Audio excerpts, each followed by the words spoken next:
भारतवर्ष में कई पर्व और त्योहार ऐसे हैं जिनका महत्व न केवल धार्मिक दृष्टिकोण से बल्कि आध्यात्मिक, ज्योतिषीय और सामाजिक दृष्टि से भी अत्यंत गहरा होता है। इन्हीं में से एक है अक्षय तृतीया, एक ऐसा दिन जिसे अक्षय पुण्य की प्राप्ति का दिन कहा गया है। इस दिन के साथ जुड़े रहस्य, किंवदंतियां और चमत्कारी घटनाएं इसे एक असाधारण तिथि बनाती है। अक्षय का अर्थ होता है जिसका कभी क्षय ना हो। तृतीया अर्थात मास के शुक्ल पक्ष की तीसरी तिथि, वैशाख महीने की शुक्ल पक्ष की तीसरी तारीख को अक्षय तृतीया कहा जाता है। ये तिथि हर वर्ष अप्रैल या मई के महीने में आती है और हिंदू पंचांग में इसे अत्यंत शुभ माना गया है। इस बार अक्षय तृतीया 30 अप्रैल को है। मान्यता है कि इसी दिन सतयुग और त्रेता युग का आरंभ हुआ था।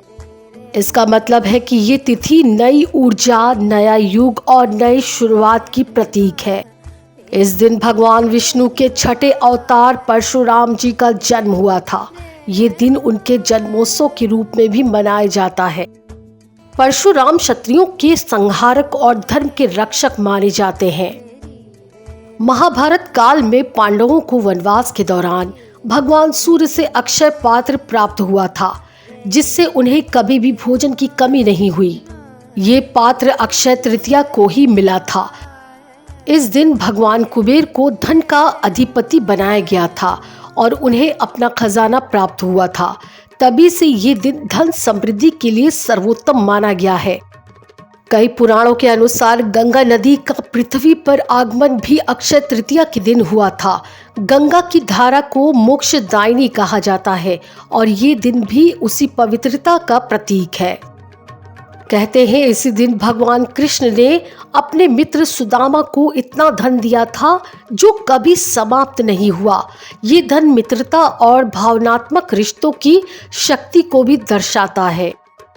अक्षय तृतीया को अभूज मुहूर्त कहा गया है, अर्थात इस दिन कोई भी शुभ कार्य बिना मुहूर्त देखे किया जा सकता है। विवाह, गृह प्रवेश, भूमि पूजन, नया व्यापार आरंभ, वाहन खरीदना, ये सभी कार्य इस दिन करने से फलदायी माने जाते हैं। इस दिन दान का अत्यंत महत्व है। कहा जाता है कि इस दिन जो भी दान किया जाता है उसका फल 1000 गुना बढ़कर मिलता है और वो अक्षय रहता है। विशेषकर जल से भरे घड़े का दान, छाता, चप्पल, कपड़े, अन्न, स्वर्ण आदि का दान, गाय, भूमि, रत्न और धातु का दान, ये सब पुण्य के अक्षय भंडार खोलते हैं। इस दिन की ऊर्जा अत्यंत शुद्ध और ऊंची होती है। साधक इस दिन ध्यान, साधना, जप और व्रत से आत्मा को शुद्धि करते हैं। ऐसा माना जाता है कि इस दिन साधना करने से व्यक्ति जन्म जन्मांतर के कर्मों से मुक्त हो सकता है। ये दिन गुरु तत्व को सक्रिय करता है। इस दिन गुरु द्वारा दिया गया मंत्र या उपदेश जीवन में स्थायी परिवर्तन ला सकता है। जब व्यक्ति इस दिन आत्मचिंतन करता है और सच्चे हृदय से प्रार्थना करता है तो उसके जीवन के पुराने संस्कार और कर्म ग्रंथियां खुलती हैं, जिससे उसका भाग्य सुधरता है। ये दिन सच्चाई और शांति का प्रतीक है। इस दिन क्रोध और झूठ से बचे, मन, वचन और कर्म से शुद्ध रहें। इस दिन अपवित्रता से दूर रहें। किसी को अपमानित या दुखी करना इस दिन के पुण्य को नष्ट कर सकता है। इस दिन किसी को भी दुखी ना करे। कम से कम एक दान अवश्य करे, चाहे वो जल ही क्यों ना हो। इस दिन खाली हाथ न रहे, कुछ भी दान कर सकते हैं। इस दिन भगवान विष्णु और माँ लक्ष्मी की पूजा अवश्य करें। तुलसी में जल चढ़ाएं, स्वर्ण या चांदी खरीद सकते हैं। ये समृद्धि का प्रतीक होता है। गाय को गुड़ और चीनी खिलाएं। गंगा स्नान या उसके नाम का जल अर्पण करें। सामूहिक भोजन या अन्नदान कर सकते हैं। इससे अति पुण्य प्राप्त होती है।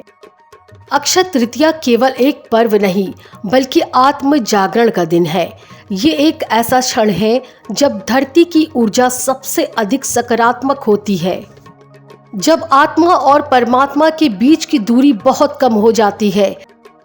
इस दिन किया गया हर शुभ कर्म, चाहे वो पूजा हो, दान हो या सेवा, व्यक्ति के जीवन में अद्भुत फल लेकर आता है। ये वो तिथि है जो बताती है कि सही समय पर किया गया एक छोटा सा कर्म भी जीवन को बदल सकता है। अक्षय तृतीया अपने जीवन को दिशा देने के लिए एक संकल्प लीजिए। शुद्ध जीवन, सत्कर्म और सेवा का यही सच्चा चमत्कार है। आपको ये वीडियो कैसी लगी, हमें कमेंट में अवश्य बताएं।